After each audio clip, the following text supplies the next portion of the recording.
the idea that women were disadvantaged in the workplace was planted firmly because that happened to my mother. That's why she ended up working with my father rather than for other more established outfits.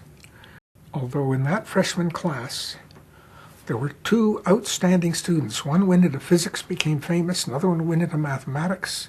She also became famous. She became, for a while, head of the Fields Institute in Toronto. And she was very, very bright. I really should digress a bit. Oh, we don't have much time for digressing. Well, this is important. You know, at the time, there weren't very many women in the mathematical technologies. They were rare. They were rare in physics. One of the few women in physics was Harriet Thompson, who was in my class, and she was absolutely marvelous. And she went on to get a PhD at Cambridge.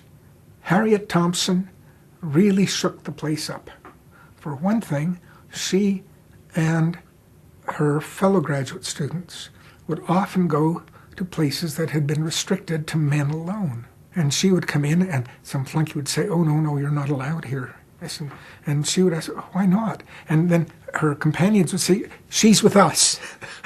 You see? And, well, there are lots of things she did that, let's say she was a pioneer that made it more respectable for women to go into such things as physics and so on. At Toronto, we needed such pioneers too. And among them, one who worked for me was assigned, she was assigned as a programmer to work for me, Marion Green. Marion Green had graduated at the top of the math class at Toronto. I think her husband was second.